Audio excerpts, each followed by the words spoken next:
with three variable system, each linear equation, आपके पास जो भी लीनियर इक्वेशन होगी graph as a plane,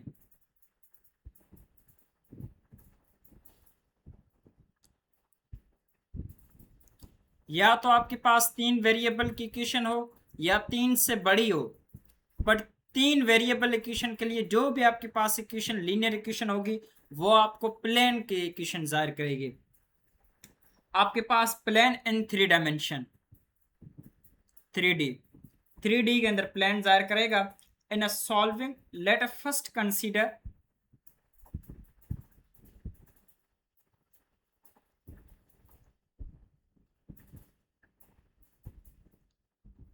let us first consider 2 cross 3, 2 cross 3 dimension की जो equation है सिस्टम्स।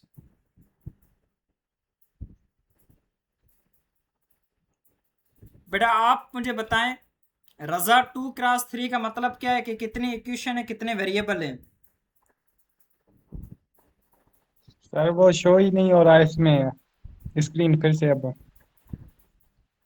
आप मुझे जस्ट ये बताएं कि 2 क्रॉस 3 का मतलब क्या है। 2 क्रॉस 3। जी बेटा। सर ये 6 सर ये वो है ना, कांस्टेंट नंबर है ना। बेटा इन जनरल लीनियर इक्वेशन के फॉर्म में हमने स्टार्टिंग में डायमेंशन पढ़ा था ना, जैसे 2 क्रॉस 2 है, जी सर। उसके अंदर मतलब ये होता था कि दो इक्वेशन है और दो वेरिएबल है, सही है। सर ये तो है। Yes sir. जी और सर। 2 क्रॉस 3 का मतलब क्या होगा फिर? दो इक्वेशन तीन वेरिएबल, जी सर हाँ। ठीक है। अच्छा, हम बात ही तीन वेरिएबल की कर रहे हैं तो इसका मतलब है 2 क्रॉस 3 दो इक्वेशन होंगे और तीन जी सर। वेरिएबल होंगे। अगर इस टाइप की दो इक्वेशन टीचर हो, होंगे, 3 वेरिएबल। जी, अगर इस टाइप की जी इक्वेशन हो सर। सिस्टम, एक मिनट सर यार, मसला कर रहा है बोर्ड यार।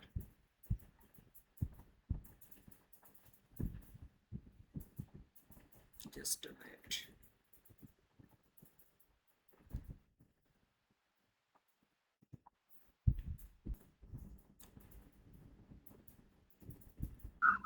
जी बेटा, आपके पास तीन वेरिएबल की जो इक्वेशन होगी, अगर वो 2 क्रॉस 3 के फॉर्म में है तो आप ये सिंपली ये कह सकते हैं कि यहां पर दो प्लेन जाहिर करा है, सिस्टम और दोस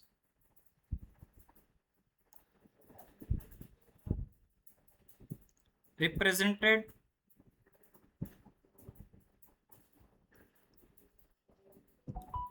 represented by two planes.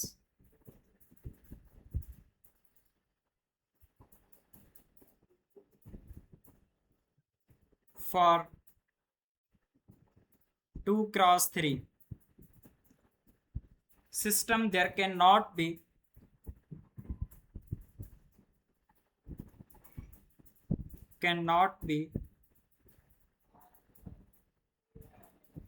unique solution.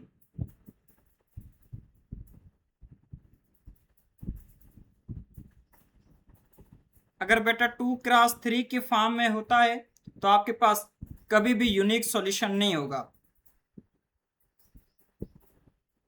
ठीक है बेटा। अगर आपके पास 2 क्रॉस 3 के फॉर्म में कोई भी इक्वेशन हो किसमें तो सर हम फिर कहेंगे, किसमें सॉल्यूशन होगा? तो मतलब आपके पास यूनिट। इन्फिनाइट मैनी सॉल्यूशन हो सकते हैं, नो सॉल्यूशन हो सकता जी है, सर। बट यूनिक सॉल्यूशन नहीं होगा, ठीक ठीक है है। सर। ठीक है, ठीक है। आपके पास ये भी हो सकता है कि पॉसिबल है कि नई सॉल्यूशन हो, और पॉसिबल है कि आपके पास कोई भी इन्फिनाइट मैनी सॉल्यूशन हो, ठीक है। अब देखो, इसके अंदर कंडीशन क्या है कि यूनिक सॉल्यूशन क्यों नहीं होगा? यूनिक सॉल्यूशन इसलिए नहीं होगा क्योंकि there is no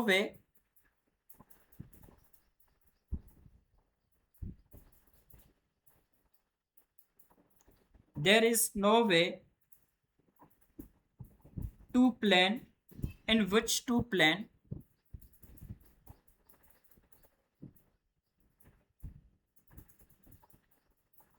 in which two plane intersect at only one point.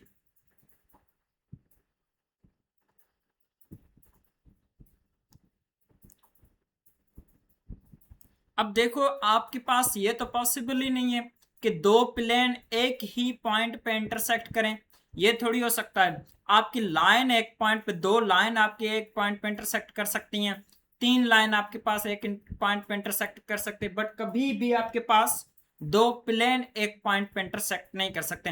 तो इसके लिए इसका यूनिक सॉल्यूशन नहीं होगा। क्लियर है बात यहां तक?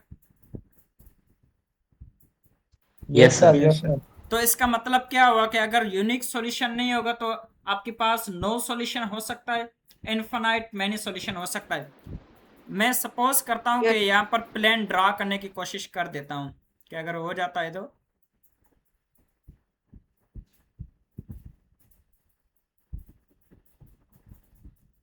तस्वीर थोड़ी बेटा टेढ़ी मेढ़ी बनेगी। खैर है सर। ये आपके पास दो प्लेन है, ये दो प्लेन है, ये दोनों प्लेन आपस में पैरेलल प्लेन है। तो इसका मतलब है कि पैरेलल प्लेन है तो ये तो किसी पॉइंट पे थोड़ी इंटरसेक्ट करेंगे।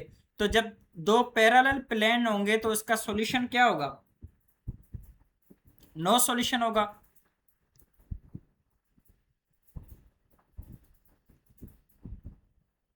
जब पैरेलल प्लेन होते हैं बेटा, उनके सॉल्यूशन आपके पास हमेशा नो सॉल्यूशन होता है। Yes sir. Yes sir. Second point, अगर आपके पास प्लेन के दरमियान कोई कॉमन लाइन हो, अगर इस तरीके से कोई प्लेन है, एक ये प्लेन है आपके पास,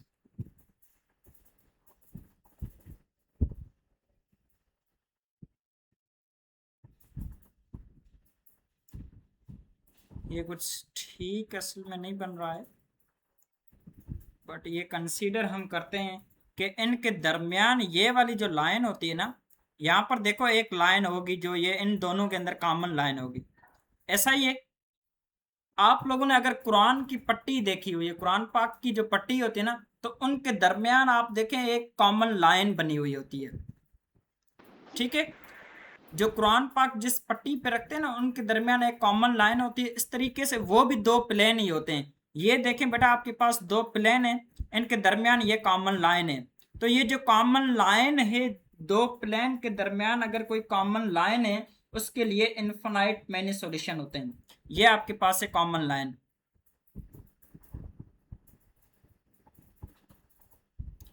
तो अगर इंटरसेक्टिंग प्लेन जो होते हैं वो उनके होते हैं इनफाइनाइट मैनी सॉल्यूशन।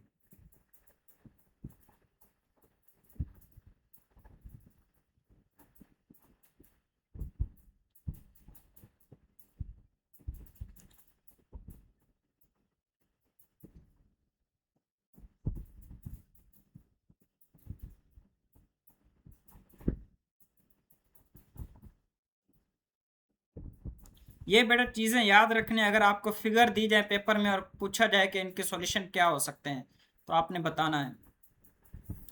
तीसरा नंबर आपके पास, अगर प्लेन ही आपके पास आइडेंटिकली प्लेन हो, एक प्लेन हो सिर्फ, तो इसके भी इनफाइनाइट मैनी सॉल्यूशन होते हैं। आइडेंटिकल प्लेन,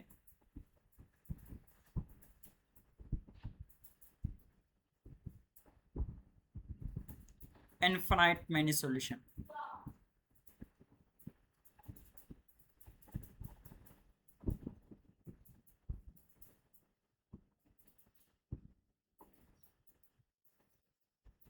अच्छा, अगर मैं आपसे पूछूं कि for m×3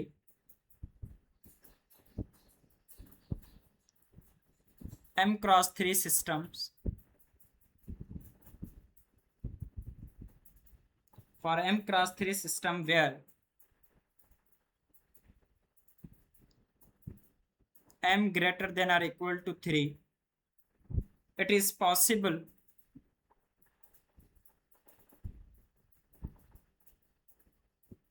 to have a unique solution. No sir.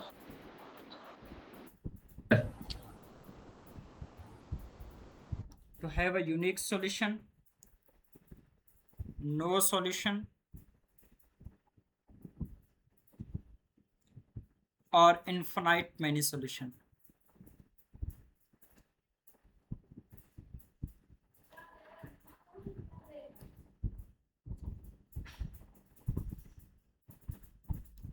अगर आपके पास बेटा ये कह रहे हैं कि m क्रॉस 3 का सिस्टम हो where m greater than or equal to 3 हो, तो इसका मतलब है कि पॉसिबल है कि आपका यूनिक सॉल्यूशन भी हो सकता है, आपके पास कोई भी सॉल्यूशन नहीं हो सकता है, आपके पास पॉसिबल है कि इनफिनाइट मैनी सॉल्यूशन हो सकते हैं।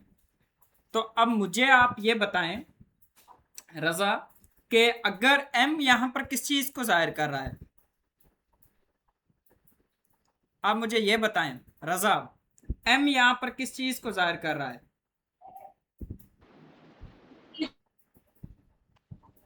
सर एम यहाँ पर जी बेटा रजा।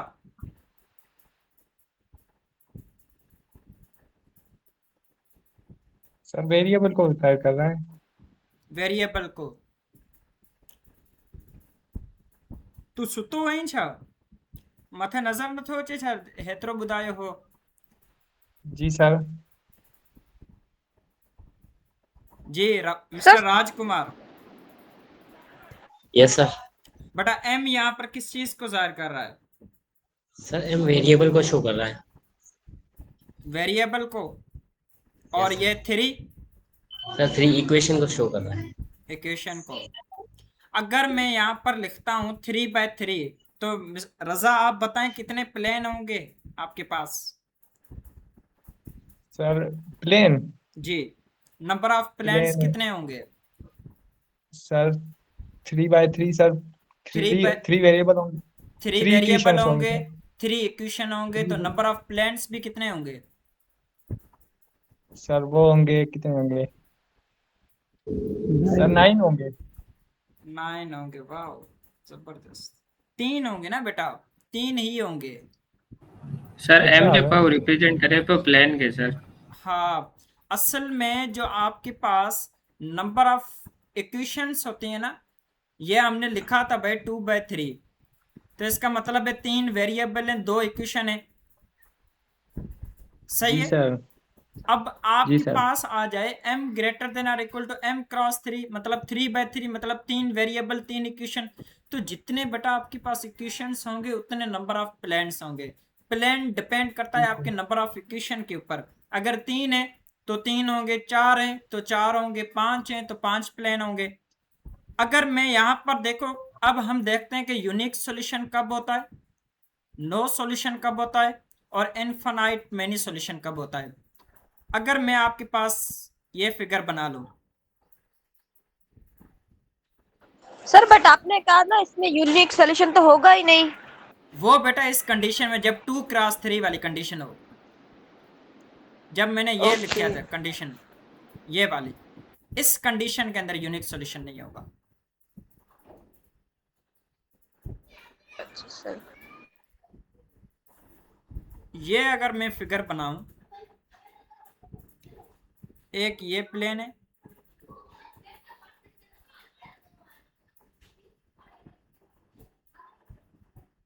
एक ये प्लेन है,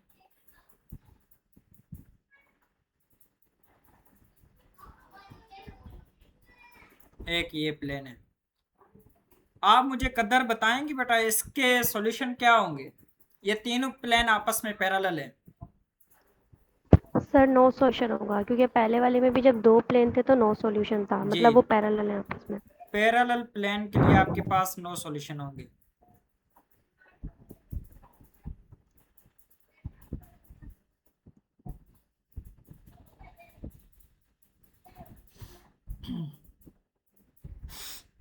अगर आपके पास ये सॉल्यूशन हो, ये इस तरीके से हो,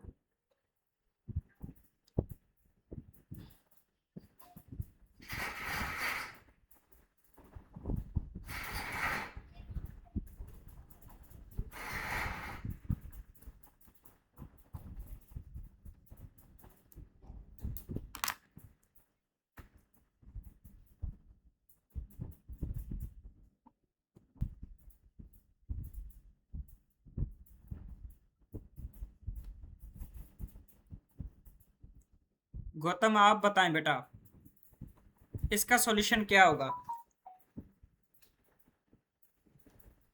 इनफाइनाइट सॉल्यूशन होगा, इनफाइनाइट मैनी सॉल्यूशन। बेटा इसमें क्या दो प्लेन पैरेलल नहीं है क्या?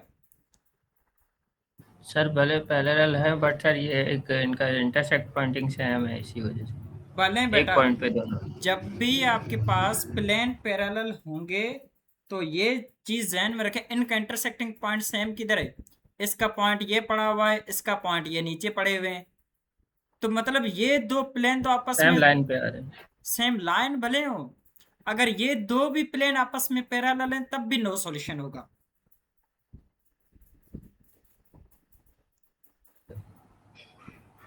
ये तो आप लोगों ने जो इंजीनियरिंग वाले हैं इन्होंने तो बड़ी अच्छे से ये पढ़ा होगा।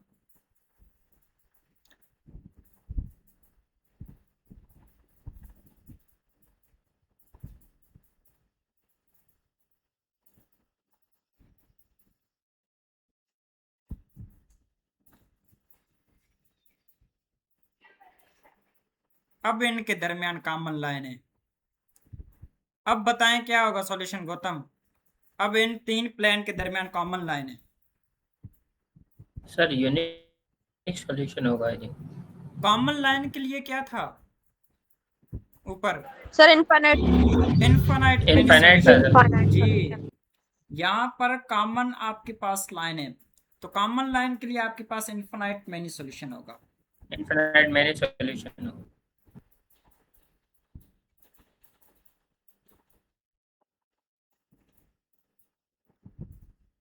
अब अगर कंडीशन आपके पास बेटा किसी एक पॉइंट कॉमन आ जाए ना, वो थोड़ा यहाँ पर बनाना मुश्किल है, मैं यहाँ पर बना नहीं सकता हूँ इसको। अगर कोई पॉइंट कॉमन आ जाए तो उन पॉइंट के लिए हम कहते हैं कि वो उसके लिए यूनिक सॉल्यूशन होगा। पॉइंट भी कॉमन आ सकती है, आप बुक के 105 पेज पे देखेंगे ना, तो ये जो डी नंबर शेप बना हुआ है उसके लिए उन्होंने यूनिक सॉल्यूशन लिखा हुआ है, जहां पर कॉमन पॉइंट है। इसको अगर हम सॉल्व करेंगे तो इसका प्रोसीजर आप मुझे बताएं चांदनी, बेटा गॉस एलिमिनेशन मेथड के अंदर क्या प्रोसेस था? सर मैट्रिसेस वाला। कि आप सिस्टम ऑफ इक्वेशन को मैट्रिसेस के अंदर कन्वर्ट करते हैं, मैट्रिसेस के अंदर नहीं मैट्रिक्स के अंदर कन्वर्ट करती हैं, ठीक है। सर अगर आपके पास इक्वेशन है, सपोज कर लेते हैं आपके पास है determine the solution,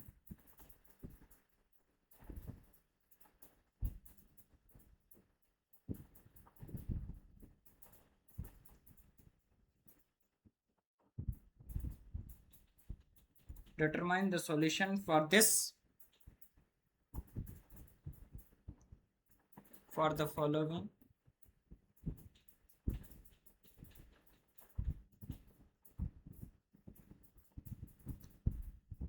system of equation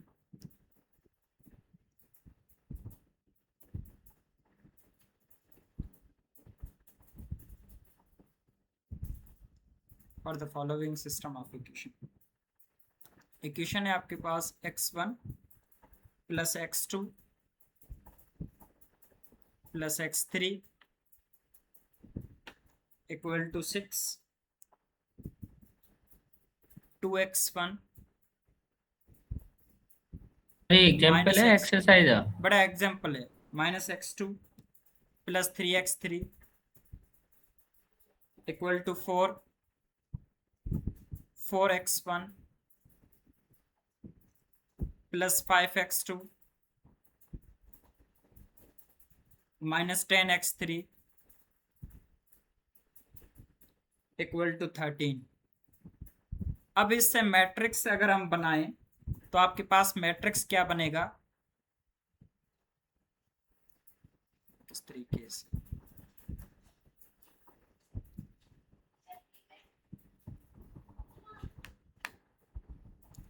सो 1 1 1 और यहाँ पर डॉटेड लाइन आ जाएगी, ये हो जाएगा 6 2 -1 3 और यहाँ पर 4 आ जाएगा, 4 5 -10 और यहाँ पर 13 आ जाएगा।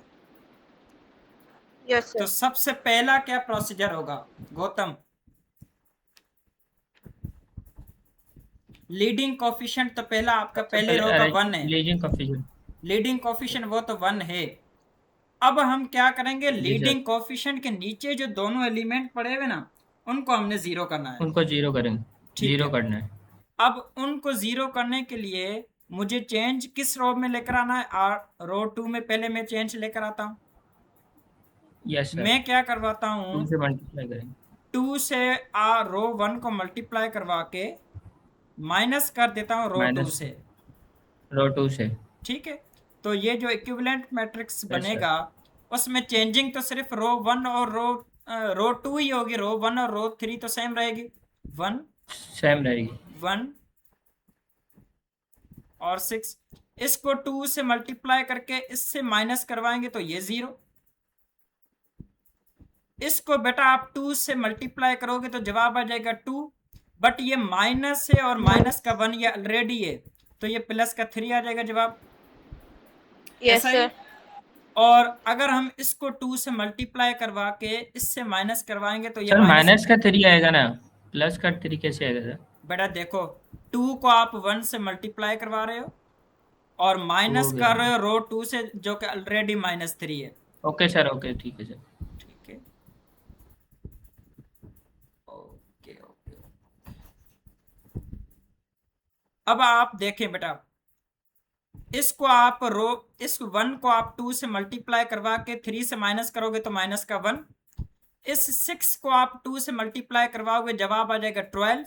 12 को 4 से माइनस करवाओगे तो जवाब क्या आ जाएगा, माइनस का और प्लस का 8। 8 आएगा सर, 8 है। अब ये दोनों सेम रहेंगे, 4 5 -10 13, ये सेम। अब हमने रो 3 को चेंज करना है, रो 3 में चेंजिंग लेकर आनी है। अब मैं क्या करवाता हूँ, 4 को मल्टीप्लाई कर देता हूँ रो 1 से और माइनस कर देता हूँ रो 3 से, तो आपके पास जो इक्विवेलेंट मैट्रिक्स बनेगा वो आपके पास फर्स्ट रो और सेकंड रो सेम रहेगी, 0 3 -1 8, और यहाँ पर इसको 4 से मल्टीप्लाई करवाया, इससे माइनस करवाया तो ये आपके पास 0 हो गया। इसको आपने 4 से मल्टीप्लाई करवाया, जवाब आ गया 4, और 4 को 5 से माइनस करवाओगे तो जवाब आ जाएगा माइनस का 1। सर ये 0 कैसे आया? 4 को 1 से मल्टीप्लाई किया तो? बेटा 4 को आपने 1 से मल्टीप्लाई किया, जवाब आया 4, और 4 को 4 से आपने माइनस किया तो जवाब क्या आ जाएगा? ठीक है सर, ठीक है। ठीक है। अब इस 1 को आपने 4 से मल्टीप्लाई करवाया, जवाब आया 4, और 4 को 5 से माइनस करवाया तो जवाब आया -1। क्लियर है? इस 4 को 1 से मल्टीप्लाई करवाया, जवाब आया 4, माइनस करवा रहा है और माइनस का 10 ऑलरेडी है तो ये प्लस का 14 आ जाएगा जवाब। इस 6 को 4 से मल्टीप्लाई करवाया, जवाब आया 24, 24 माइनस 13 करोगे जवाब क्या आ जाएगा आपके पास? 11 सर। 11 आ जाएगा। अब आपने रो 2 के अंदर लीडिंग कोफिशिएंट ढूंढना है। रो 2 का लीडिंग कोफिशिएंट कौन सा है? अभी लीडिंग कोफिशिएंट मतलब नॉन जीरो डिजिट, पहला non zero digit leading coefficient उसको पहला कहते हैं। सर। तो कौन सा है बेटा? 1 हाँ 3 है ना बेटा, 3 है। देखो ना, रो 2 का सबसे पहला नॉन जीरो डिजिट 3 है। 3 है, 3 है। अब इस 3 को मुझे 1 करना है तो मैं कैसे करूं? 7 माइनस करेंगे। माइनस कर दें, या आप सिंपली क्या करें, आपने रो 2 को चेंज करना है तो आप क्या कर दे, बड़े माइक बंद कर दें। 1 आपने रो 2 को चेंज करना है तो मैं रो 2 को अगर 3 से डिवाइड करवा दूं तब भी बेहतर है, तब भी 1 हो जाएगा मेरे पास। Yes sir. तो हम क्या करेंगे, रो 2 को 3 से डिवाइड करवा देते हैं, 1 1 1, क्योंकि और तो कोई पॉसिबल सॉल्यूशन हमारे पास नहीं बच रहा है। और कौन सा बच रहा है जिससे हम 1 करें? और तो कोई नहीं है। 0 नहीं। अब देखो, ये 0 डिवाइडेड बाय 3 0, 3 डिवाइडेड बाय 3 1, ये हो जाए -1/3, ये 8/3 हो जाएगा। अब हमने क्या करना है, ये 0 सेम, क्योंकि रो 3 में तो कोई चेंजिंग नहीं आई है। ये -1, ये 14, ये 11। अच्छा, अब 3/3 के लिए ये प्रोसेस है कि ये जो हमने 1 बनाया है ना, इसके ऊपर वाला एलिमेंट भी 0 करना है हमने, इसके नीचे वाला एलिमेंट भी अब 0 करना है। तो सबसे पहले मैं ऊपर वाला एलिमेंट 0 करता हूं, तो चेंजिंग में लेकर आ रहा हूं रो 1 के अंदर। तो इसको मैं 0 किस तरीके से कर सकता हूं बेटा? माइनस करके हम कर रहे हाँ, हम क्या कर सकते हैं, रो 1 को माइनस कर देते हैं रो 2 से। हैं 2। रो 1 को माइनस कर दें रो 2 से, तो आपके पास 0 हो जाएगा। चेंजिंग आ रही है रो 1 के अंदर, तो 0 को 1 से माइनस करोगे तो 1 ही बचेगा सेम। 1 को 1 से माइनस करोगे तो ये 0 हो जाएगा। अच्छा, ये 1 है और ये माइनस, ऑलरेडी ये माइनस करोगे तो मैं रफ वर्क इधर कर देता हूं। 1 minus 1/3, minus into minus plus हो जाएगा। 1 + 1/3, एलसीएम ले लूंगा, 3 आ जाएगी। 3 को 1 से डिवाइड करोगे तो जवाब आ जाएगा 3। 3 को 3 से डिवाइड करोगे तो जवाब आ जाएगा 1। 3 × 1 = 3 + 1 × 1 = 1, तो जवाब आ जाएगा आपके पास 4/3। 4/3। ये आपके पास आ गया 4/3 डॉटेड लाइन। जब आप 6 को माइनस करोगे 8/3 से, 6 - 8/3, एलसीएम अगेन 3। 3 को 1 से डिवाइड, 3 आ जाएगा जवाब। 6 × 3 = 18। 10/3। 3 को 3 से डिवाइड करोगे तो 1 आ जाएगा, -8, तो 18 - 8 आ जाएगा 10, 10/3।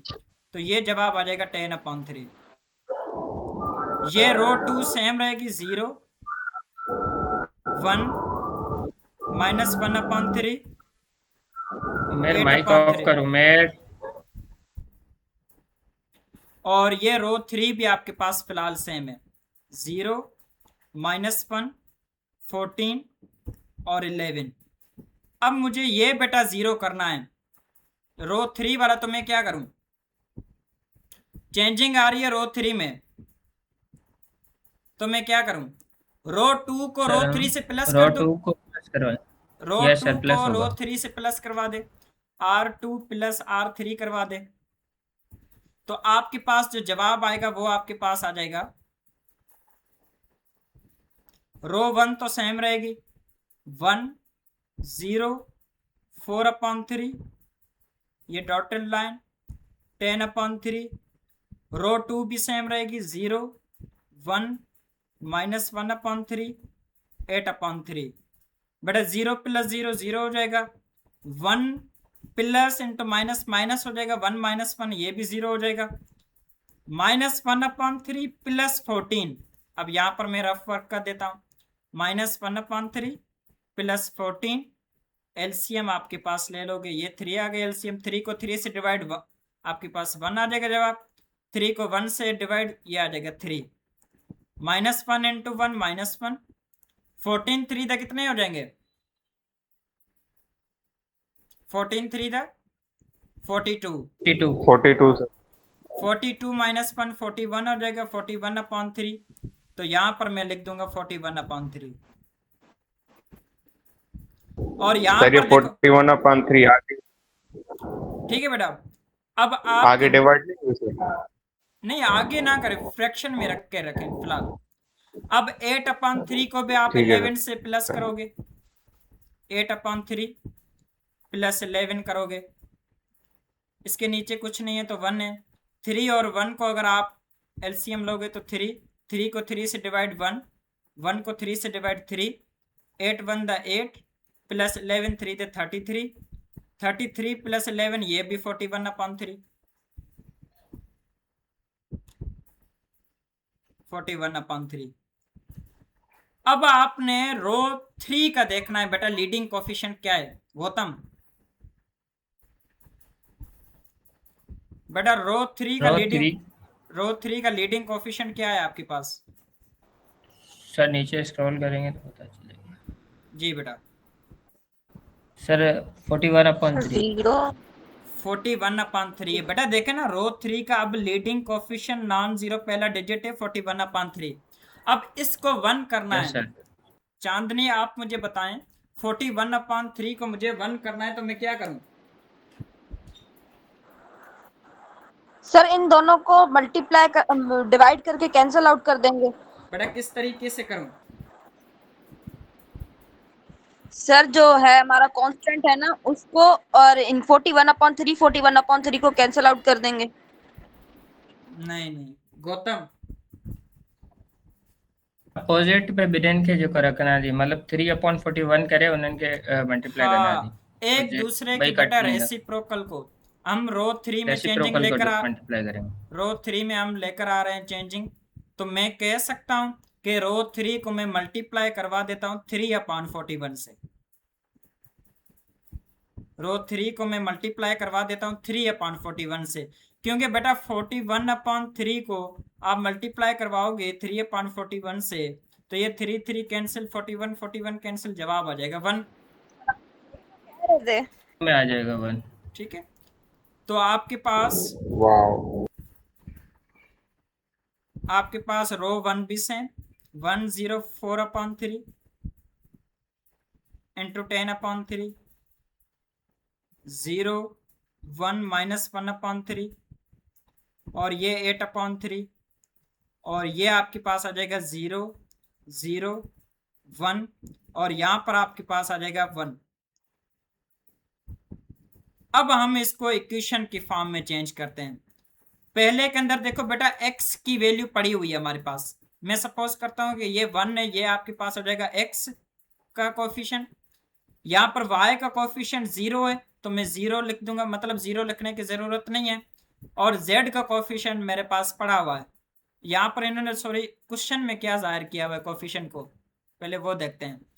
x1 पहला कोफिशिएंट होगा, x2 सेकंड कोफिशिएंट होगा, x3 थर्ड कोफिशिएंट होगा। तो इसके मतलब है कि मैट्रिक्स के हिसाब से अगर हम देखें तो x1 का कोफिशिएंट मौजूद है, x2 का कोई कोफिशिएंट नहीं है, x3 का कोफिशिएंट है 4/3 x3 बराबर आ जाएगा 10/3 के। अब इसके अंदर भी देखो x1 का कोफिशिएंट नहीं है, x2 का कोफिशिएंट है -1/3 x3 इक्वल टू 8/3। अब इसके अंदर थर्ड रो के अंदर देखो ना x1 मौजूद है ना x2 मौजूद है, x3 मौजूद है। x3 आपके पास क्या मौजूद है? Equal to 1। ये जो x3 मुझे मिला है ना, इसको मैं कहता हूं इक्वेशन 1, इक्वेशन 2, इक्वेशन 3। अब मैं इस x3 को पुट कर देता हूं इक्वेशन 2 के अंदर, पुट इनटू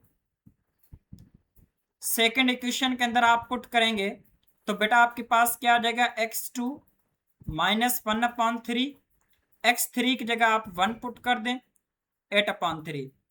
तो ये माइनस का 1/3 मल्टीप्लाई होगा 1 के साथ तो -1/3 बचेगा। ये -1/3 इस तरफ जाएगा तो +1/3 हो जाएगा। तो इसका मतलब है कि x2 इक्वल टू 8/3 +1/3। बड़ा एलसीएम अगर हम लेंगे तो 3 आएगी। 3 को 3 से डिवाइड करेंगे तो 1, 3 को 3 से डिवाइड करेंगे तो भी 1, 8 1 द 8 +1 तो आपके पास आ जाएगा 9/3। यस, x2 की वैल्यू आपके पास 3 आ गई, x2 इक्वल टू 3।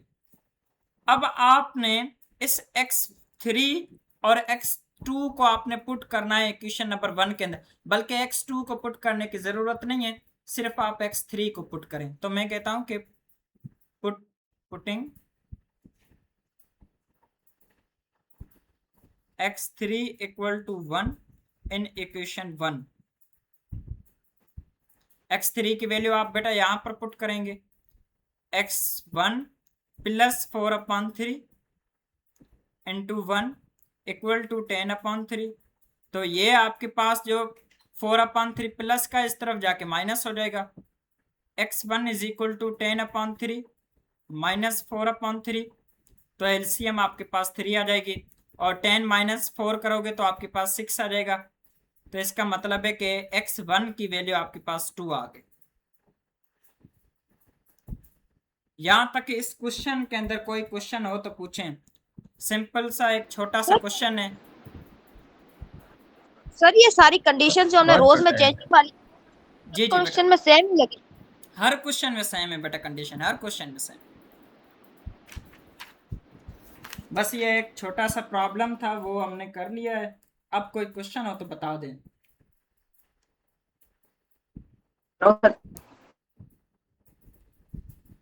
जी बेटा। सर सर हमारे पास ये कि डायगोनल में 1 आना चाहिए, डायगोनल में 1 आना चाहिए, जी जी बेटा, डायगोनल उसके के बाद अंदर जी जी बेटा, फाइंड करेंगे। डायगोनल आपके पास 1 होना चाहिए। ठीक है सर। बाकी अगर कोई नंबर हो दूसरी रोज वगैरह में डायगोनल के अलावा। नहीं, उसको पहले 1 बनाना है आपने। ठीक है सर। ओके बेटा, एक और एग्जांपल कर लेते हैं। अल्लाह अकबर।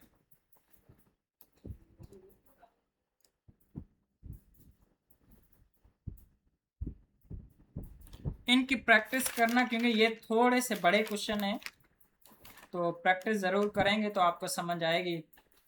अदरवाइज तो पेपर में थोड़ी भी कंफ्यूजन, माइनस प्लस की भी कहीं पर मिस्टेक हुई तो आपके जवाब चेंज हो जाएंगे। और मैथमेटिक्स में कोई गुंजाइश नहीं है कि आप माइनस प्लस की मसला करें। Determine the solution.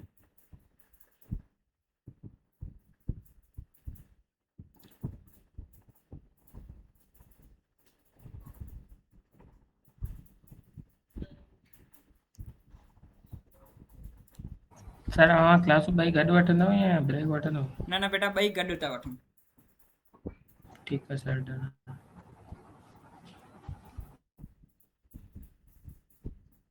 बाकी कीअं बि हलनि क्लासिस तव्हांजूं? बहितरीन। वो भी बोर्ड वगैरह ही आहिनि सभु वटि? न सर, कुछ आर्टिकल शेयर करना है, आर्टिकल पढ़ना पवंदो आहे, पोइ हुते अची एक्सप्लेनेशन ॾियणी पवंदी आहे। या पोइ जेको असांखे को शइ चई छॾंदा, मतिलबु सेंटेंस वग़ैरह ठाहिण जो चई छॾंदा आहिनि। बाक़ी सर उपमान बोर्ड यूज़ कंदा आहियूं। चलो गुड यार, मैथ ऐं अकाउंटिंग में बोर्ड हुजे बस, ॿियो छा खपे। जी सर।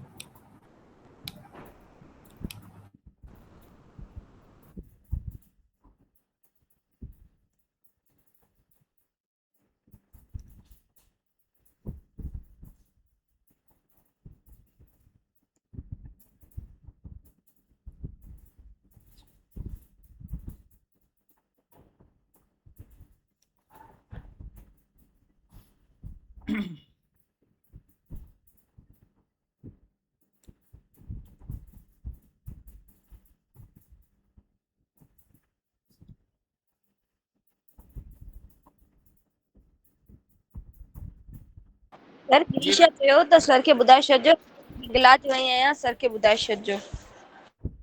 ठीक है बेटा। अब देखें, आप मुझे बताएं बेटा, उर्वा, मैट्रिक्स क्या बनेगा बेटा?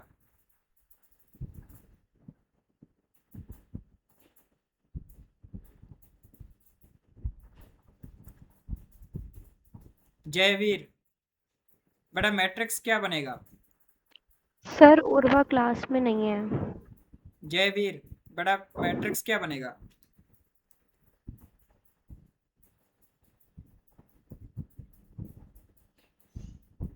कदर। सर उनजी नेट स्लो आहे।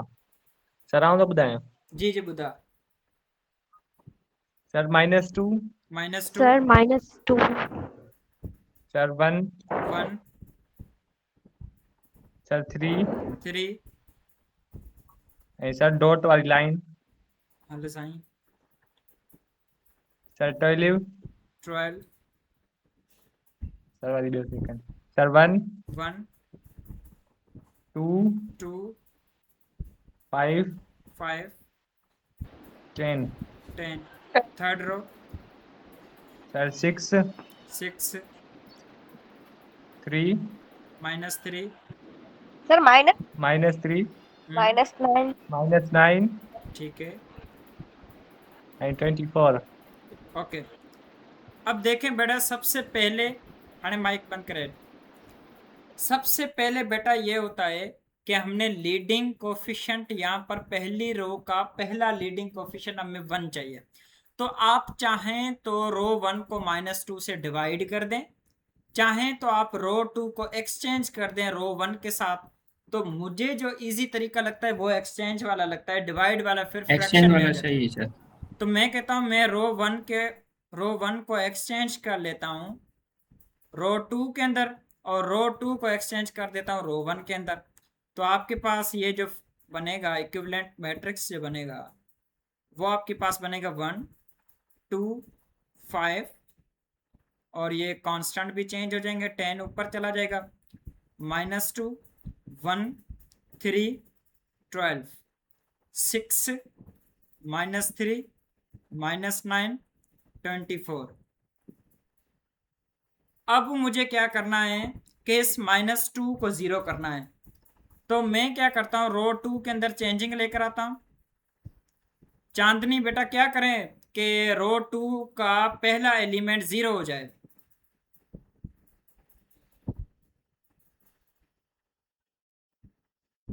चांदनी सर रो 1 को 2 से मल्टीप्लाई करेंगे और माइनस रो 2 कर देंगे। माइनस करेंगे, प्लस करेंगे, प्लस प्लस करेंगे बेटा। यहाँ पर माइनस का टर्म है तो प्लस करेंगे, यहाँ पर प्लस का टर्म है तो माइनस करेंगे। तो मैं कहता हूँ कि 2 मल्टीप्लाई कर देता हूँ रो 1 के साथ और ऐड कर देता हूँ रो 2 के साथ। तो मेरे पास ये जो बनेगा इक्विवेलेंट मैट्रिक्स रो 1 से ये 0 हो जाएगा। 2 को 2 से मल्टीप्लाई 4 4 + 1 5, 5 को 2 से मल्टीप्लाई 10 10 + 3 13, 10 को 2 से मल्टीप्लाई 20 20 + 12 32, 6 -3 -9 24। जी बेटा कदर, बेटा 6 को मुझे 0 करना है, रो 3 का पहला एलिमेंट मुझे 0 करना है, क्या करूं मैं? रो 2 को 6 से रो 3 को करना है, 6 से मल्टीप्लाई करवा देंगे रो 2 को और बेटा माइनस रो करवा 2 देंगे को रो क्यों करवाएंगे? 1 से। 1 को कराएंगे रो 1 को एक्सचेंज करवाएंगे नहीं ना? कर सकते। सर रो 1 को करवाएंगे। सर। 2 को करवाएंगे तो 0 हो सर जाएगा वही ऑलरेडी वो। रो 3 में चेंजिंग आएगी, और सॉरी इधर नहीं लिखेंगे, इधर रो 3 के अंदर बेटा चेंजिंग आएगी, और मैं मल्टीप्लाई करवा देता हूँ 6 मल्टीप्लाई करवाता हूँ रो 1 के साथ और माइनस करवा देता हूँ रो 3 के साथ। तो आपके पास ये पहला एलिमेंट 0, 6 को 2 से मल्टीप्लाई करवाऊंगा हो जाएगा 12, और माइनस है, माइनस का 3 ये ऑलरेडी है तो ये हो जाएगा 15। 5 को 2 से मल्टीप्लाई करवाऊंगा ये हो जाएगा, और 5 को 6 से सॉरी मल्टीप्लाई करवाऊंगा ये हो जाएगा 30, माइनस करवाऊंगा बट माइनस का 9 ऑलरेडी है तो प्लस का 9 हो जाएगा, 30 + 9 ये हो जाएगा 39। 39 10 को 6 से मल्टीप्लाई करवाऊंगा हो जाएगा 60, 60 - 24 कितना होगा? 36 36 आपके पास आ जाएगा जवाब। अब मैं सर जी बेटा यहाँ पर रो 2 को रो 3 से एक्सचेंज नहीं कर सकते, 0 तो हो जाता फिर भी। तो बेटा हमने दोबारा वही रो 2 में 0 करना था, बात तो फिर भी सेम हो जाती ना। ये रो 2 वाला एलिमेंट और रो 3 वाला एलिमेंट दोनों 0 होने चाहिए। तो पहले हमने रो 2 का एलिमेंट 0 किया, फिर रो 3 का 0 किया। अच्छा गौतम, लीडिंग कोफिशिएंट क्या है रो 2 का? सर 5 है। तो मैं रो 2 में चेंजिंग लेकर आना चाह रहा हूँ, और मैं इस 5 पूरी डिवाइड करवा 5 देंगे से सर। डिवाइड करवा देता हूँ, रो 2 को 5 से डिवाइड करवा देता हूँ, R2 Yes. Divided by 5। तो आपके पास रो 1 से 1 2 5, ये 10, ये 0 हो जाएगा, ये 1 हो जाएगा, ये 13/5, और ये आपके पास 32/5।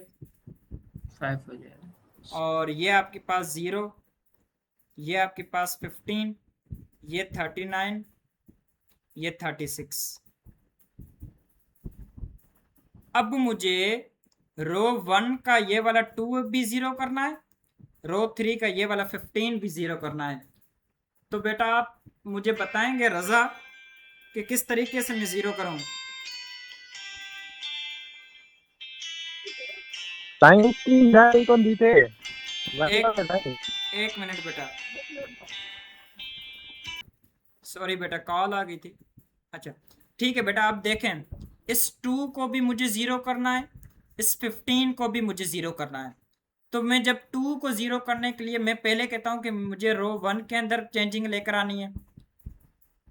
तो मैं क्या करूंगा कि 2 को मल्टीप्लाई कर दूंगा R2 के साथ और माइनस कर दूंगा R1 के साथ। अब देखो रो 2 के अंदर चेंजिंग नहीं आएगी, रो 3 के अंदर चेंजिंग नहीं आएगी, सिर्फ रो 1 के अंदर चेंजिंग आएगी। इस 0 को 2 से मल्टीप्लाई करके इससे आप माइनस करेंगे तो ये तो सेम रहेगा 1। इसको आप 2 से मल्टीप्लाई करके इससे माइनस करोगे तो आपके पास ये 0 हो जाएगा। 13/5 को आप 2 से मल्टीप्लाई करेंगे और माइनस कर लेंगे 5 के साथ। तो मैं इधर रफ वर्क कर देता हूं। 13/5 मल्टीप्लाइड बाय 2 और माइनस कर देता हूं मैं 5 को। 13 to the 26/5 माइनस 5, नीचे कुछ भी नहीं है तो 1 है। 5 और 1 के एलसीएम 5 आ जाएगी। 5 को 5 के साथ डिवाइड तो 1 आ जाएगा, 1 को 5 के साथ डिवाइड तो 5 आ जाएगा। 1 into 26 26, 5 into 5 25, 26 minus 25 1/5। तो बेटा ये आपके पास टर्म 1/5 बन जाएगा। और इस 32/5 को मैं 2 के साथ मल्टीप्लाई करके 10 के साथ माइनस कर लूंगा। तो मैं कर देता हूं 32/5 मल्टीप्लाइड बाय 2 माइनस 10। 32 into 2 हो जाएगा 64, 64/5 माइनस 10 डिवाइडेड बाय 1। एलसीएम आपके पास 5, ये आ जाएगा 64, ये आ जाएगा आपके पास 50। सर 64 65 नहीं, सॉरी 64, 64 माइनस 50 आपके पास आ जाएगा 14 डिवाइडेड बाय 5। तो आपके पास बेटा कांस्टेंट आ जाएगा 14/5। अब ये सेम रहेगा 0 1 13/5 और ये 32/5।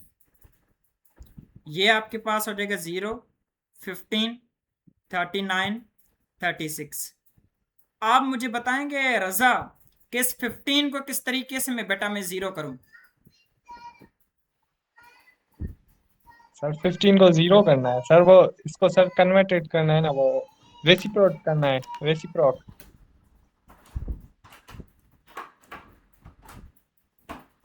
सर रेसिप्रोकल करना है सर इसको।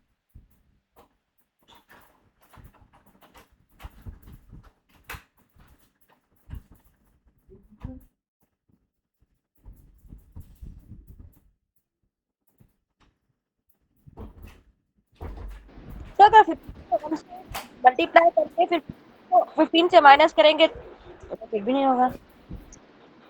जी बेटा 2 के मल्टीप्लाई रो 2 के मल्टीप्लाई करना थी 15 से माइनस करना थी रो 3 जी, रो 2 को आप 15 मतलब चेंजिंग रो 3 में आएगी, ठीक है। Yes sir. रो 3 के अंदर आप चेंजिंग लाएंगे।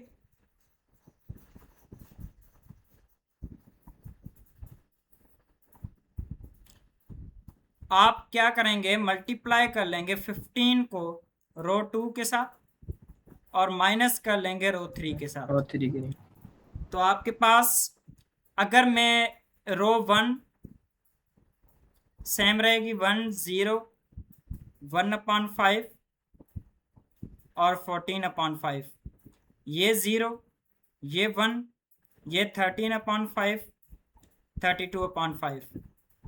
अगर बेटा इसको मैं इसको सेम करूंगा तो ये तो सेम रहेगा 0। 1 को 15 से मल्टीप्लाई करके 15 से माइनस करूंगा तो ये 0 हो जाएगी। अब 13/5 को मैं मल्टीप्लाई कर देता हूं 15 के साथ और माइनस कर देता हूं 39 के साथ। तो 5 का टेबल, इसको 1 टाइम, इसको 3 टाइम, 13 3 दे 39, 39 माइनस 39, ये भी 0 हो गया बेटा आपके पास। 32/5 को मैं 15 के साथ मल्टीप्लाई करूंगा और माइनस कर लूंगा 36 के साथ। 5 का टेबल, इसको 1 टाइम, इसको 5 टाइम 3 टाइम, 32 इंटू 3 हो जाएगा 64, ओ सॉरी 69, 96। 96। Yes sir 96। 96 माइनस 36 करोगे, आपके पास जवाब क्या आ जाएगा? 60। तो इसका मतलब है ये 60 आ गया। सर तो बेटा सर, ये ये तो पूरी रो जीरो हो गई। ये तो पॉसिबल ही नहीं है कि आपके पास x1 भी ना हो, x2 भी ना हो, x3 भी ना हो, ये 60 के बराबर आ जाए। तो इस कंडीशन के अंदर हमने पढ़ा था पीछे कि 0 बराबर 60 आ जाए, या 0 बराबर 4 आ जाए, या 0 बराबर 5 आ जाए, तो हम क्या कहते थे कि सॉल्यूशन इसका एग्जिस्ट ही नहीं करता है, नो सॉल्यूशन। नो कुछ सॉल्यूशन। नहीं कर सकते। नो तो हम सॉल्यूशन सर। कहेंगे कि इस इक्वेशन का सॉल्यूशन एग्जिस्ट ही नहीं करता है। अच्छा, अगर मैं आपसे पूछूं कदर, बेटा आप मुझे बताएंगे तो फिर अगर सॉल्यूशन एग्जिस्ट नहीं करता है तो इन 3 इक्वेशन का फिजिकल बिहेवियर क्या है? सर नो सॉल्यूशन है ना। बेटा वो तो हमने सॉल्यूशन निकाला तब जाके पता चला ना। अब अगर हमने यस सॉल्यूशन सर, अब यस हमने सर। सॉल्यूशन निकाल लिया है कि इसका सॉल्यूशन एग्जिस्ट नहीं करता है, तो अब आप मुझे बता सकते हैं कि इन 3 इक्वेशन का फिजिकल बिहेवियर क्या है? सर हमें क्वेश्चन समझ नहीं आया। बेटा देखो, हमने इसको सिंप्लीफाई किया, हमें पता लग गया कि इसका सॉल्यूशन एग्जिस्ट नहीं करता है। क्लियर है बात? Yes sir. अब मैं यस। कह रहा हूं आपको पता भी लग गया है कि इनका सॉल्यूशन एग्जिस्ट नहीं करता है, तो आप मुझे बता सकते हैं कि इनका फिजिकल बिहेवियर क्या है? जी अलीशबा। सर इन सबको 3 डिवाइड कर रहा है, 3 सबसे कैंसिल आउट होता है। नहीं नहीं, ये अलीशबा ने हैंड रेस किया हुआ है। जी बेटा। सर पैरेलल होंगी ये। हाँ, ये 3 प्लेन है और तीनों प्लेन आपस में पैरेलल ओके। है। इसका अच्छा ठीक फिजिकल है। बिहेवियर ये होगा कि ये 3 प्लेन है और तीनों प्लेन आपस में पैरेलल है। और ऊपर जो हमने क्वेश्चन किया था वो था यूनिक सॉल्यूशन का, तो इसका मतलब है कि ये 3 प्लेन है, किसी एक पॉइंट पे इंटरसेक्ट कर रहे हैं। क्लियर है? Yes sir. Yes sir. ठीक है बेटा, सर लेकिन हमें ये सॉल्यूशन सारा करना पड़ेगा। बिल्कुल करना पड़ेगा। अच्छा, अब हम आते हैं इसके कि इनफिनाइट मैनी सॉल्यूशन कब आता है, आप मुझे बताएं चांदनी। क्या कंडीशन थी हमने पढ़ी थी कि जब हमने कहा था कि इनफिनाइट मैनी सॉल्यूशन आता है? सर एक जो है प्लेन्स हैं वो नहीं नहीं, आपस में है ना, एक जब हमने एक लाइन पे। आप मेरा क्वेश्चन समझे। मैट्रिक्स के अंदर हमने पढ़ा था स्टार्टिंग में कि अगर बाबा 0 इक्वल टू 60 आ गया, 0 इक्वल टू 5, 0 इक्वल टू 4, तब हम कहते थे कि सॉल्यूशन एग्जिस्ट नहीं करता है। तो इस तरीके की ऐसी कौन सी कंडीशन है जहां पर हम कहते थे कि हमारा इनफिनाइट मैनी सॉल्यूशन है? 0 के इक्वल हो, 5 के इक्वल हो, 6 के इक्वल हो। हाँ जी जी जी जी।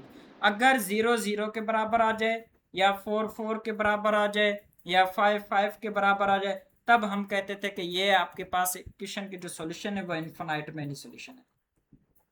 सही है? सर अच्छा, अब है आपके पास टॉपिक है specifying solution with incomplete डायगोनलाइजेशन।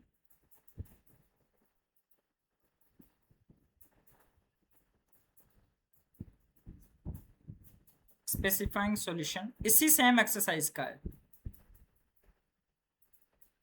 With incomplete डायगोनलाइजेशन।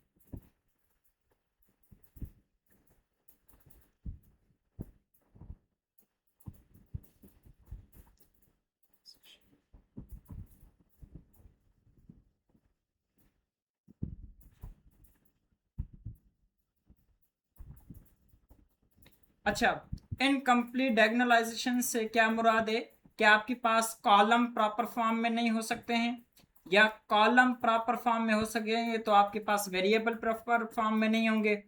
तो इसके लिए आपके पास गॉस एलिमिनेशन मेथड की जो स्टेटमेंट है वो ये है, Gaussian elimination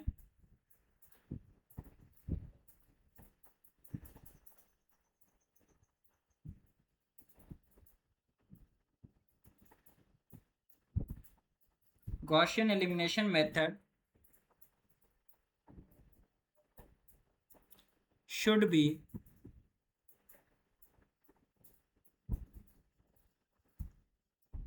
applied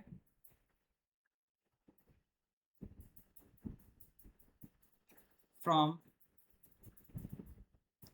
left to right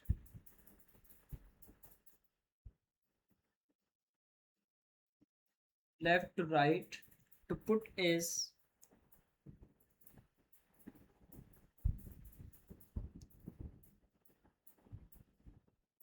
a many columns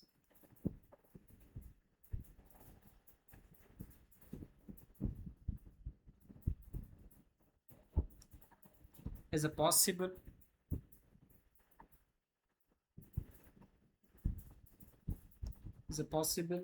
in a proper form.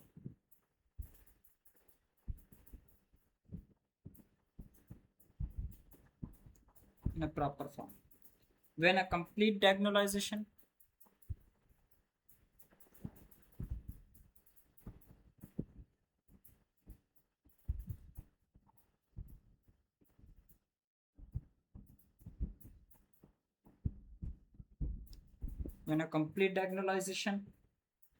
cannot be achieved,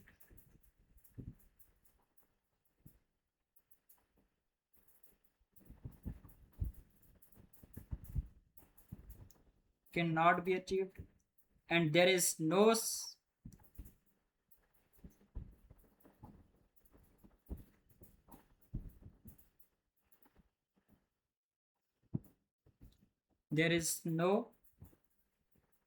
single indicating no signal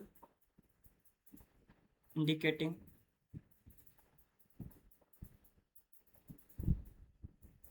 no solution.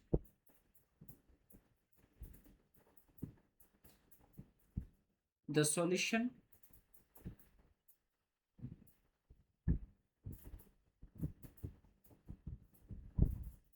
can be specified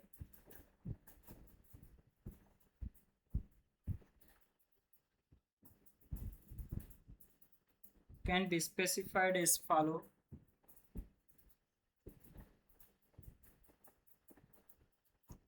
Number one step, for any columns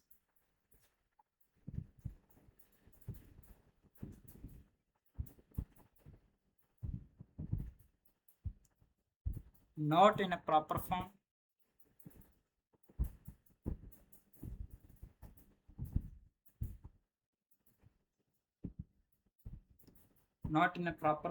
the corresponding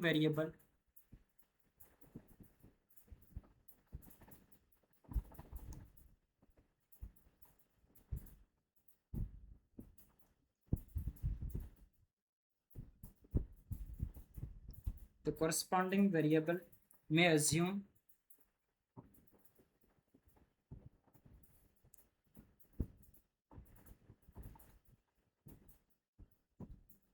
any arbitrary value.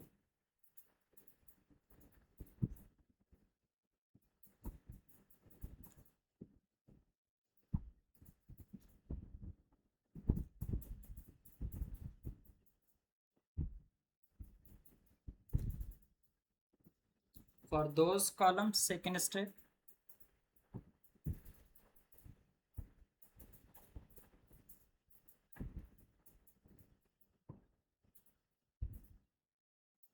for those columns in a proper form,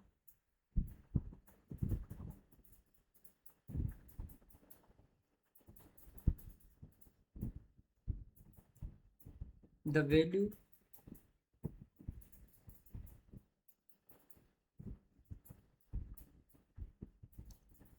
of the corresponding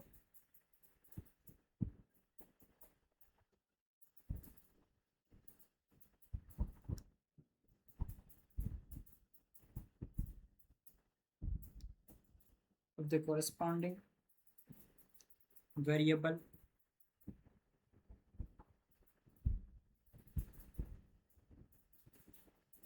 can be expressed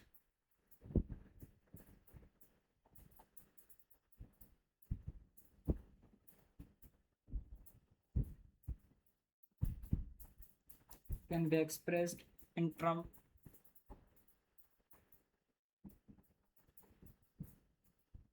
of the variables.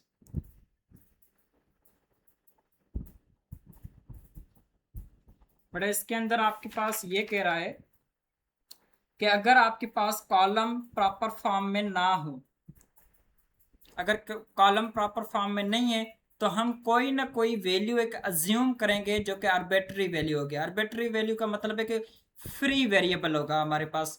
x1 भी free variable हो सकता है, x2 free variable हो सकता है, x3 free variable हो सकता है।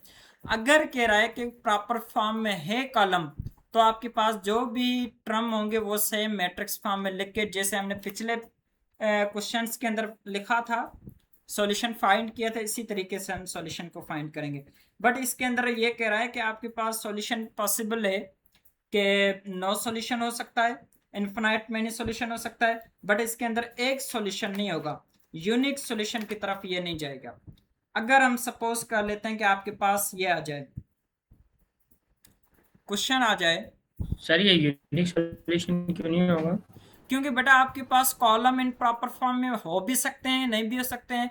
दोनों कंडीशन के अंदर आपके पास अगर ये वाला फॉर्म आ जाए 2x3, तो हमने तो ये पढ़ा है ना कि 2x3, ये तो कॉलम प्रॉपर फॉर्म में नहीं है। तो कॉलम प्रॉपर फॉर्म में नहीं है तो इसका Yes, मतलब है कि इस कंडीशन के अंदर यूनिक आपके पास सॉल्यूशन नहीं होगा। यस सपोज कर लेते हैं, बाकी एग्जांपल आप करेंगे तो सेम उसी तरीके से आएगा जवाब। अगर मैं कहूँ कि एग्जांपल ले लूँ एक,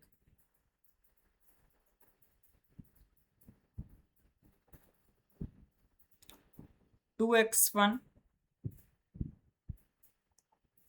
- 4x2 - 3x3 या 2x3 सॉरी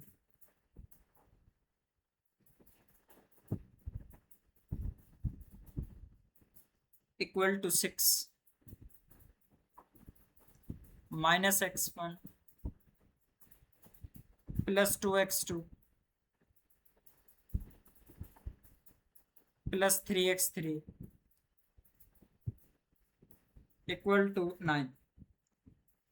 चांदनी आप मुझे बताएं बेटा इस मैट्रिक्स की डायमेंशन क्या है?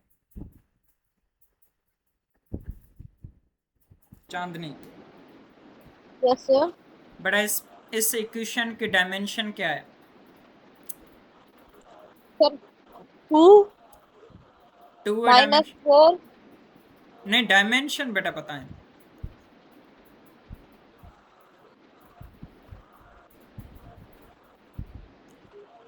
अलिशबा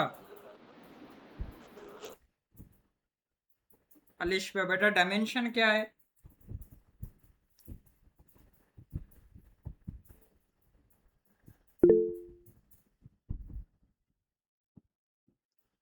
जी हरेश कुमार। सर 2/3 2/3 क्योंकि हमारे पास बेटा दो इक्वेशन है, 3 वेरिएबल है, तो बस सिंपल डायमेंशन भी 2/3।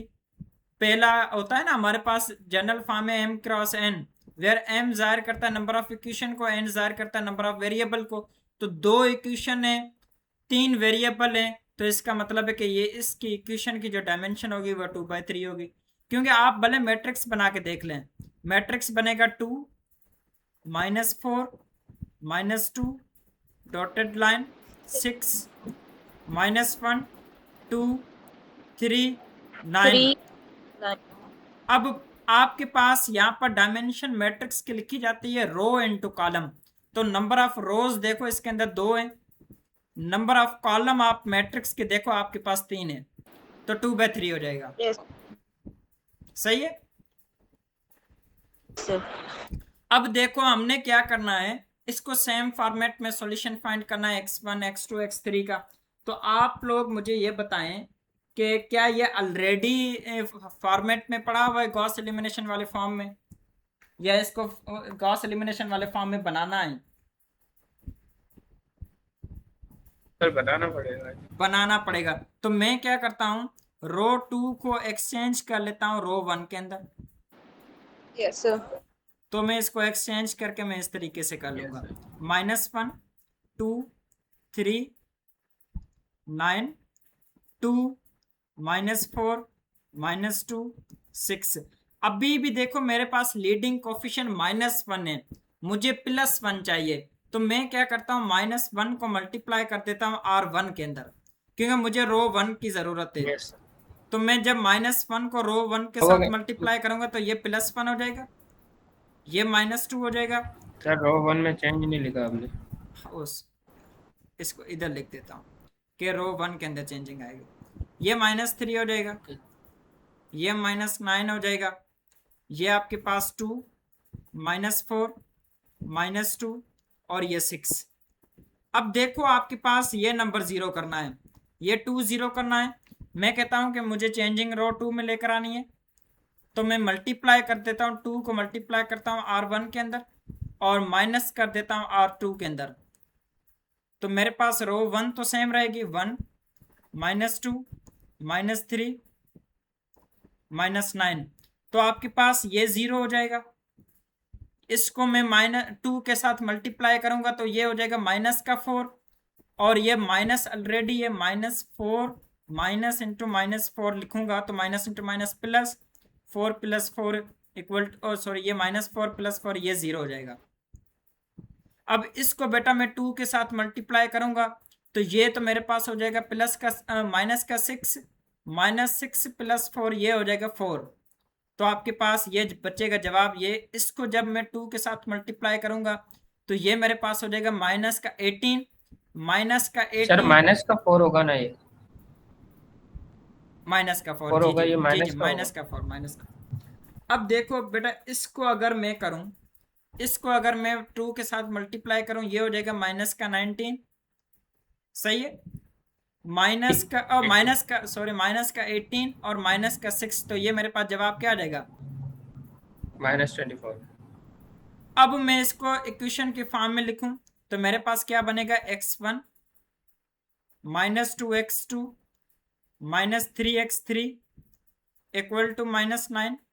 इधर आपके पास टर्म 0, ये भी टर्म आपके पास 0, तो मेरे पास बचेगा -4x3 equal to -24। Minus minus cancel हो गई, x3 मुझे मालूम करना है, 4 इधर मल्टीप्लाई हो रहा है, इधर जाके डिवाइड हो जाएगा, तो x3 मुझे मिल जाएगा 6। अब मैं x3 को इसको मैं पुट कर देता हूँ इक्वेशन 1 के अंदर, पुट इन 1।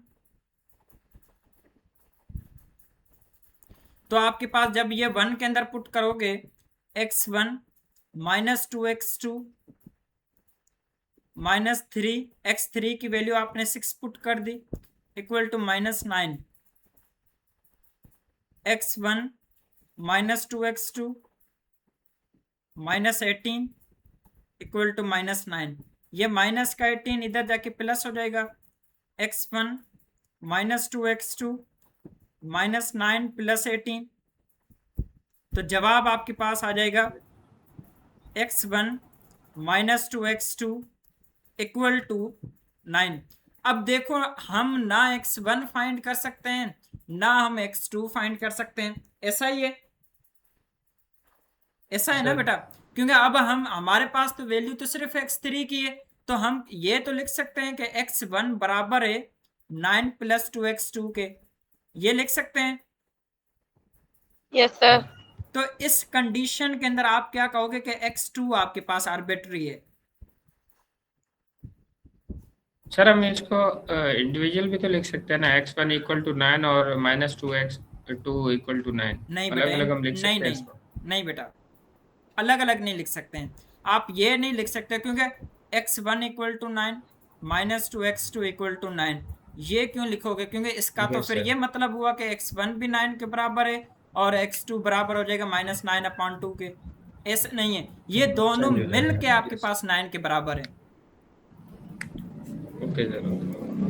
तो इस कंडीशन के अंदर बेटा आपके पास ये कहा जा सकता है कि जो x2 है वो आर्बिट्ररी वैल्यू है, क्योंकि आपके पास x1 की वैल्यू आ गई है 9 + 2x2, x3 की वैल्यू आ गई है 6। तो इस कंडीशन के अंदर जो x2 है वो आपके पास आर्बिट्ररी वैल्यू है। आप लोग मुझे ये क्वेश्चन सॉल्व करके दें और आर्बिट्ररी वेरिएबल मुझे फाइंड करके दें कि कौन कौन सा आर्बिट्ररी वेरिएबल है, और जिसके अंदर 2 आर्बिट्ररी वैल्यू आ जाए, 2 आर्बिट्ररी वेरिएबल आ जाए, तो समझ लेना कि वो इनफाइनाइट मैनी सॉल्यूशन है। और जिसके अंदर एक भी आर्बिट्ररी वैल्यू आ जाए वो भी समझ लेना कि उसके अंदर भी इनफाइनाइट मैनी सॉल्यूशन है। क्यों इनफाइनाइट मैनी सॉल्यूशन है? क्योंकि हमें थोड़ी पता है कि x2 किसके बराबर है। मैं 1 भी पुट कर सकता हूँ, 2 भी पुट कर सकता हूँ, 3 भी पुट कर सकता हूँ, 7 भी पुट कर सकता हूँ। जो मेरा दिल करे वो मैं x2 की वैल्यू पुट कर सकता हूँ, मुझे x1 की मिल जाएगी। ऐसा ही है ना? तो अगर एक फ्री वेरिएबल मिले या एक आर्बिट्ररी वेरिएबल मिले तब भी इनफाइनाइट मैनी सॉल्यूशन है।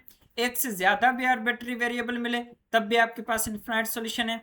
अगर आपके पास 0 = 10, 0 = 5 इस तरीके से कोई कंडीशन आ जाए तो समझ लेना कि वो आपके पास सॉल्यूशन एग्जिस्ट ही नहीं करता है।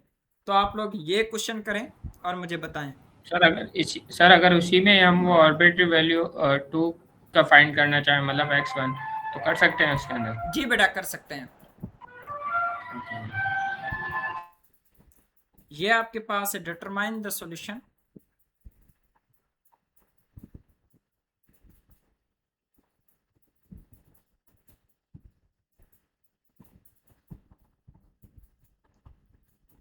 Determine the solution set for the system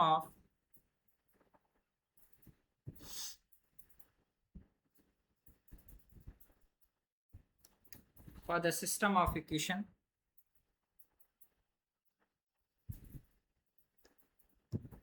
आपके पास है -4x1 + 6x2 + 2x3 = 8, 2x1 -3x2 -x3 = -14। इसको सॉल्व करें और मुझे बताएं। कर लें बेटा। अगर हमने इसको मैट्रिक्स फॉर्म में कर लिया और अब मैट्रिक्स फॉर्म के बाद हम क्या करते हैं, रो 1 को हम डिवाइड करवा देते हैं -4 के साथ। तो मैं कहता हूँ रो 1 के अंदर मुझे चेंजिंग चाहिए, -1/4 डिवाइड करवा देता हूँ और -1/4 मल्टीप्लाई करवा देता हूँ रो 1 के साथ। तो मेरे पास जो मैट्रिक्स न्यू बनेगा ना, ये 1 बन जाएगा, ये आपके पास -6/4 बन जाएगा, ये आपके पास -2/4 बन जाएगा, और ये आपके पास -8/4 बन जाएगा। ये 2 है, ये -3 है, ये -1 है, ये -14 है। अब देखो इसको मैं अगर सिंप्लीफाई करूं ऊपर वाली रो को तो ये 1 बन जाएगा, ये 1 तो सेम रहेगा, ये -3/2, ये आपके पास -1/2, और डॉटेड लाइन के उस तरफ आपके पास -2 बन जाएगा, ये 2 -3 -1 -14। अब आपने क्या करना है कि इस 2 को 0 करने के लिए मैं कहता हूँ रो 2 के अंदर मैं चेंजिंग लेकर आ रहा हूँ और 2 को मैं मल्टीप्लाई कर देता हूँ R1 के अंदर और माइनस कर देता हूँ R2 के अंदर। तो जब मैं इसको ये रो 1 सेम -3/2 -1/2 और -2 है, तो आपके पास देखो ये 0 हो जाएगा। -3/2 को आप 2 के साथ मल्टीप्लाई करें और माइनस करें -3 के साथ, तो ये 2 कैंसिल हो जाएगा। -3 माइनस इंटू माइनस प्लस, -3 + 3 ये भी 0 हो गया। अब -1/2 को मल्टीप्लाई करो 2 के साथ, माइनस करो -1 के साथ, 2 से cancel, -1 minus into minus plus, ये भी आपके पास 0 हो गया, तो ये 0। -2 को 2 के साथ मल्टीप्लाई करोगे, ये हो जाएगा 4, माइनस का 4 प्लस का 14, ये आ जाएगा जवाब 10। तो जब पूरे वेरिएबल 0 हो जाए, इक्वल टू कुछ भी नंबर आ जाए, तो ये तो नो सॉल्यूशन हो जाएगा। तो हम कहेंगे कि इस इक्वेशन का सॉल्यूशन एग्जिस्ट नहीं करता है। अच्छा, आपने निकाल तो लिया है कदर कि इनके सॉल्यूशन एग्जिस्ट नहीं करता है, तो आप मुझे ये भी बता दें कि इसका बिहेवियर क्या होगा, फिजिकली बिहेवियर। सर इसका पैरेलल होगा क्या पैरेलल होगा? सॉल्यूशन का। क्या सॉल्यूशन का पैरेलल होगा वो मुझे बताएं ना। Behaviour parallel sir. प्लान्स का आपने बताया कि नो सॉल्यूशन होता है ना पैरेलल प्लान्स का, हाँ, प्लेन्स का। पैरेलल प्लेन अगर हैं तो नो सॉल्यूशन होगा। और कितने प्लेन हैं? सर 2 है ना सर? सर दो 3। हैं, दो हैं। नंबर ऑफ इक्वेशन पे डिपेंड करता है पैरेलल और प्लेन। अगर नंबर ऑफ इक्वेशन 2 जी हैं तो सर। आपके पास प्लेन भी 2 हैं। जी सर। अच्छा, यस सर। आप मुझे बताएं कदर के ये वेरिएबल 3 किस चीज को जाहिर कर रहा है? 3 वेरिएबल हैं तो इस चीज का क्या मतलब है?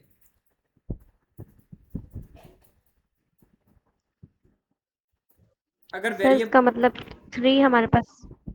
हाँ 3D है। सर क्या है? अगर क्या सर डायमेंशन दोबारा 3 कर है? 3D है। हाँ सर 3D है। इसका यस आपने सर। अभी बताया ना डायमेंशन, बताएं आप इसके डायमेंशन बताएं 2/3 ये सर अभी हरेश ने बताया था। जी जी जी जी। जी सर भाई। अच्छा, ये हमारा टॉपिक अब खत्म हुआ है। लास्ट हमारे तीसरे चैप्टर का टॉपिक है जो कि है आपके पास application of the system of linear equation. कहो तो आज पढ़ें, कहो सर तो कल अभी पढ़ें। टाइम हो गया है, टाइम हो गया टाइम सर। ऑलमोस्ट ठीक है सर।